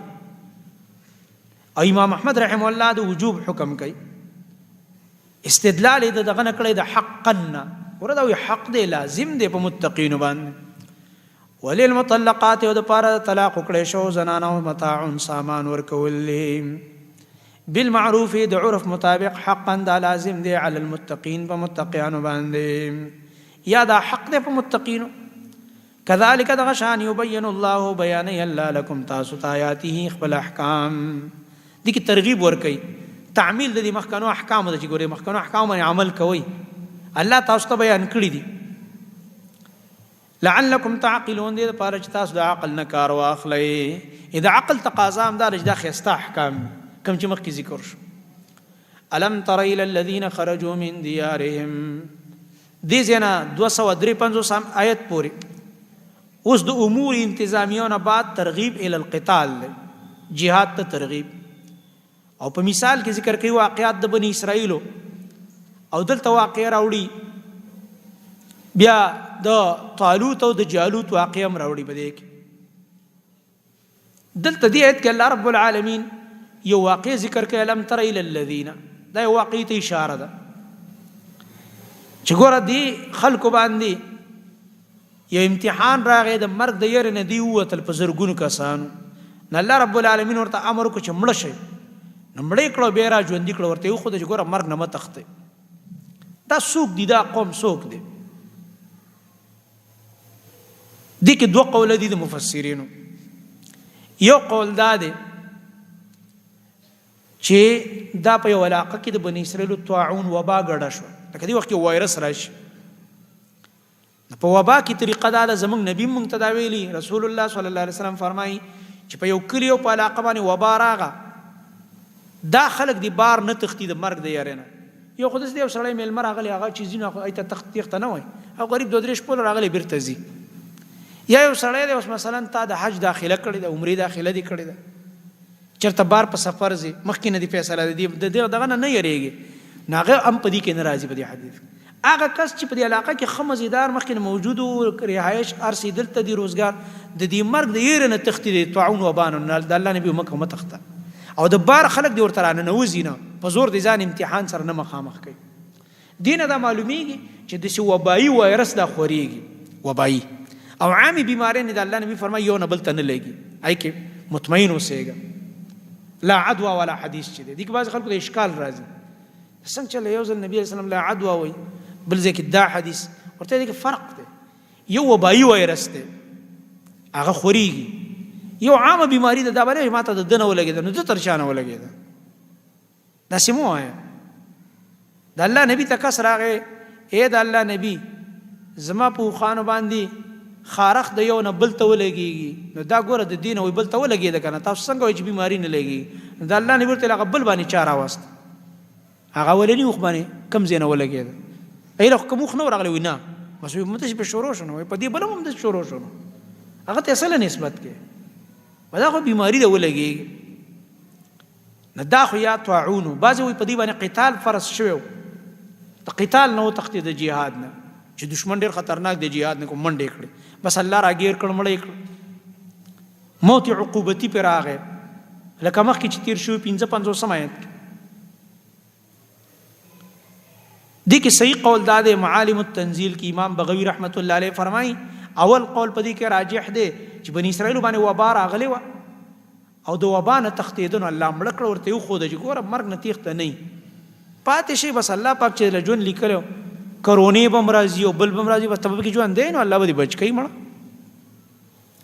الم تر ایت نه ګورې الی الذین هغه کسانو ته خرجوا من دیارهم چې وتي و د خپلو کورونو نه او کلو نه، وهم الوف او دوی په زرګونو کسانو، حذر الموت د یارې د مرګ نه، فقال لهم الله نو ویلو دوی ته الله تعالی موتو مړه شئ، دې ته هغه موت عقوبتي وایي. ثم احیاهم بیا الله دوی را ژوندي کړه. هغه زمانه کې یو نبی حزقیل علیه السلام، حزقیل علیه السلام هغه ورته وایي دعا وکړه نو الله را ژوندي کړه، لکه څنګه چې موسی علیه السلام مخکې تېر شوی دعا یې وکړه کسان را ژوندي شو، چې هغه چا ارنا الله جهرتن ویلې وه. دې صورت کې دا څویمه واقع شوه چې مړي را ژوندي شو، څویمه شوه، درېیمه شماره یې بیا 5 به پوره کېږي انشاءالله. الله را ژوندي کړه، ورته یې وښوده چې ګوره مرګ ژوند زما اختیار کې ده. ان الله یقینا الله لذو فضل خاوند فضل دی علی الناس په خلق باندې، ولکن اکثر الناس لیکن ډیر د خلقنا لا یشکرون، غي شکر د الله نه ادا کوي. وقاتلوا فی سبیل الله، حکم د قتال فی سبیل الله وس دی مخکې واقع کې دي ته اشاره وکړه، د مرګ د خوف نه جهاد مه پرې، د مرګ اسم راځي یا په وبا او یا په بل څه یا په بل څه. اوس وی وقاتلوا جنگ کوي د الله په لاره کې، واعلموا پوه شئ ان الله یقینا الله سمیع هر ساوري علیم پوه دی پار څه باندې. من ذا الذي ترغیب اوس انفاق، ځکه خرچې نه بغیر جهاد نه کېږي، نه الله دی انفاق ته الله د قرض نومي خیر دی. تا ته څوک وایي یاره لږه قرض راکړه، نو مطلب دی بیرته یې له درکوي که نه، او که تا ته څوک وایي هسې څه راکړه نو ور باندې بوج راځي. نو الله فرمایي داسې یې درنه نه غواړم، زه یې درله در کومه، خو زه یې درله بیا په چندونو باندې وا در کوم، بیرته په چندونو باندې، او په ډېر څه بدله دا بدله در کوم. من ذا الذي څوک دی هغه کس یقرض الله چې قرض ورکوي الله تعالی ته قرضا حسنا قرض ښایسته یعنی په اخلاص اشاره ده چې بدله به درته ضرور ملاویږي ځکه ورته قرض ویلو حسنا یې ځکه ویلو دي کې اشاره د اخلاص ته فیضاعفه له نو زیات بکی الله د لپاره دغه قرض د یعنی د انفاق ضعفا کثیرا په چندونو ډیرو باندې رستو به یو په وسوه او د دینم زیات والله یضاعف لمن یشاء والله الله چې یقبضو تنګوي د چا رزق چې غواړي او یبسطو فراخي دا الله خو د چا رزق کم کی تنګي کی چا ډیر رزق ورکی فراخ و الیه ترجعون خاصه تبتا سور ګرځولې کېږي الم تر الى الملأ من بني اسرائيل دوی مواقع د ترغیب د جهاد د پاره د کی اشاره ده د خبرې ته چې د جهاد د پاره امیر ضروری دی ضرورت د امیر الجهاد بل پکې ذکر کیږي سبب وجود الجهاد جهاد ولی راځي د دې سبب سي او بل پدې کې چې د هغه اسباب چې ذکر کړی دي هغه دو دي سبب د وجود الجهاد یو الخروج من الديار دی چې قوم پتا عملو کې تر خپل ملک نه وشړي او تان علاقه ونیسي دشمن راشي او ستاسو علاقه ونیسي جهاد در باندې فرض شي چې کله دشمن کافر د مسلمان زمکه ونی ولا په د جهاد فرض شي ځکه د اسلام زمکه په کافر نه ورکه کوشش وکړي چې کافر زمکه ونیسه نور اسلامي دغه زیاته کزمکه اسلامي زمکه مبهلا د دې مثال دا لکه اوس یو پلار دی او زوی له ګټه کړي زوی راځي د پلار جیدادونه خرڅي پلار ته بے غیرته نور او ګټه دا زماغه ولې بیلې بیزته کوي کنه دا څه کې رب العالمین د پاره خلق وینه تو یکړي مسلمانانو او غوی د اسلامي ملکونه فتح کړي او تر ازي د اشته ملکونه کافرو لورکه دا څه کې ته خپل سرمایه ته ځای کې برباده دویم دا چې کله درنه مسلمانان چاونی ول بچی دلونی ول ځوانان دلونی ول پقیت کې راوست نبی در باندې jihad فرض کیږي د کافر بجیلونو کې مسلمانانو بچی پراته الم ترای تنګورې ال الملئ غدلی تامین بنی اسرائیل د بنی اسرائیلنا یو ډله د بنی اسرائیل من بعد موسی رسل د موسی علی السلام نا دا د موسی علی السلام نه 300 کال بعد دا واقع راغلی 300 کال د موسی علی السلام د وفات شوی دی دا رامه په نوم یو علاقه و رامه خار او د افرایم په نوم علاقه و شام کې دا علاقه و او پاغي باندې دا دشمنان راغلي حمله کړې ده د دې بچیم نیولې دي د دې نه د موسی عليه السلام رسول ازي دا په سي ذکر کې د موسی عليه السلام او د هارون عليه السلام هغه آثار به وړي دي بعضي تورات هم قبضه کړو په صندوق کې پر هم ته وړي نشدوم رتانه د دین غټ غټ شاعر کافر ونیسي او jihad خو پتا فرض شو بچیم دنه ونیسي زمکم دنه ونیسي او د دین دغم دنه والی نخم دنه واخ د دې لپاره ډیر اولګي دغه زماني او پیغمبرو شمویل نوم یو په شین باندې بعضو یو صمویل په صاد باندې شمویل علیه السلام یا صمویل علیه السلام دی بنی اسرائیل دغه پیغمبر ته ویلي چې موږ د پاره یو امیر مقرر کړ چې jihad وکړو دي کافرانو نظم کې نیولي خپل علاقونه مروخ کړو بچیم را لقید کړی دي او زمونږ هغه اسلامي چې کوم میراث دی زمونږ د پیغمبر د موسی علیه السلام د هارون علیه السلام هغه آثار عمران اخستي دي هغه تورات عمران قبضه کړی دی دا آزادول غواړي په دې وخت کې دا بنی اسرائیل خو د خپل پیغمبرانو ته معلومه کنه خلکو چې په خور دی لوی شي غاخونه به مشمار هغه ورته ویل لکه ګور اسنه چې الله تعالی ته به برم جهاد پر شي به کولای نشي دی ویل څنګه به نه کو وما لنا الا نقاتل في سبيل الله وقد خرجنا من ديارنا وابنائنا څنګه به جنگ نکو موږ د خپل کورونو او د بچو نه وخت کې شي د خپل علاقو د پاره د بچو د پاره به جنگ کوم چې کله په قتال فرض لک کسان تیار شنو ټول تختید مقص وسنګ چې پیغمبر ویلی دا خبر الله ذکر کوي وس اذ قالوا پاغه کې چې ویل دوی له نبی لهم خپل نبی ته دا پاغه زمانه کې چې شمویل علیه السلام دی یا صمویل علیه السلام سی ورته ویل دی بنی اسرائیل ابعث لنا مقرر ک زمون د پاره ملکان یو امیر د لخر ملک د علاقه مشر ایت ملک وای نو پښتانه د ملک سی وای د لام په فتح باندې ملک صاحب خلک د ملائکو نه ملک صاحب توایا غلط الفاظ مونږ وایو اکثر دی ویل مونږ له مقرر ک ملک ان یو ملک من مشر امیر د لخر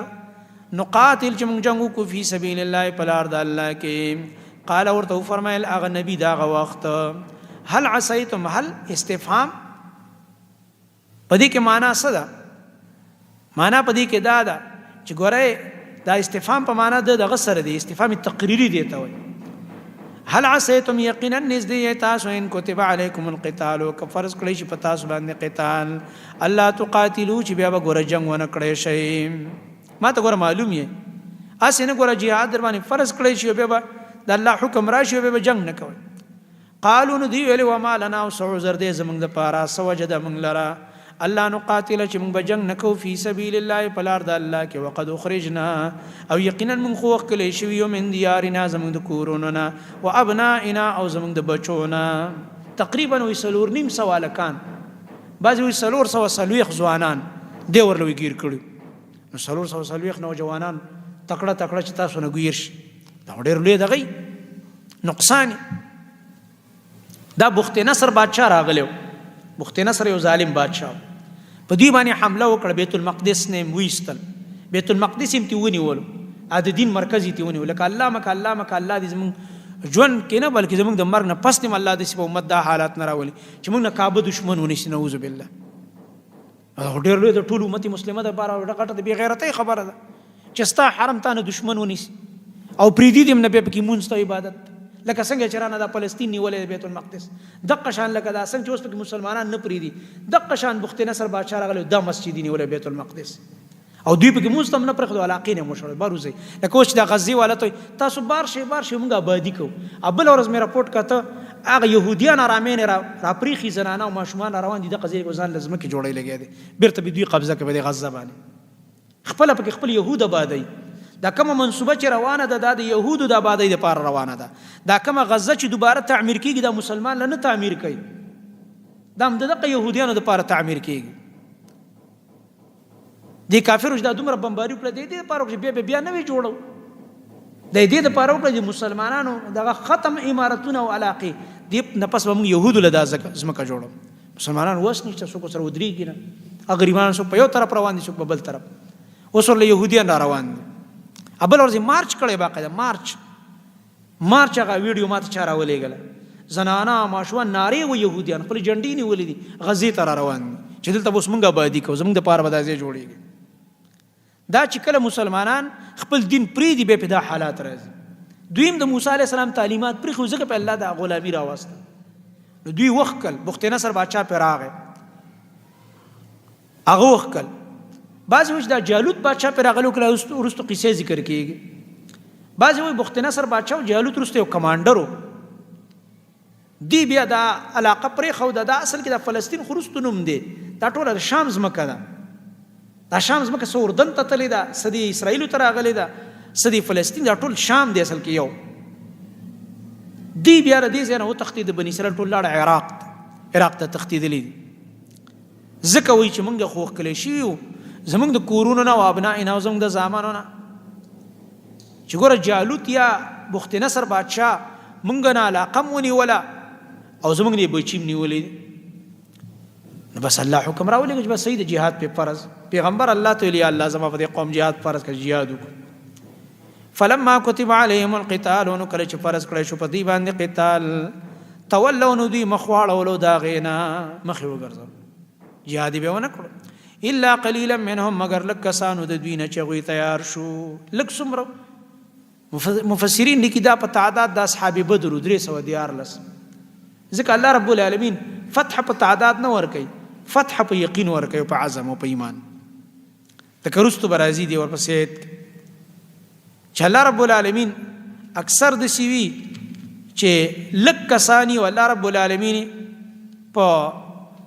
دغه باندې چې کوم دی په ډیرو کسانو الله رب العالمین غالب کی دا د الله رب العالمین قانون دی دا 200 یو کم 50 سمایت کې وای چې کم من فئه قلیله غلبت فئه كثيره باذن الله نو دا لک کسان تیار شو منهم د دوینا والله الله چې دی علیم بالظالمین پوهه دې په ظالمانو باندې ظالمان نه مراد څوک دي؟ هغه چا چې جهاد پرېښود، چا ولې ویل جهاد را باندې فرض شي، چې فرض شو به نه کو، دغه ظالمان دي. څو منټه پاتې دي؟ دا لږ 2 منټه دي اته. ښه بس دې زبانه بس کنو دا واقع بس نیمه کې پاتې شو، به سبا و ان شاء الله. سبحانك اللهم وبحمدك اشهد ان لا اله الا انت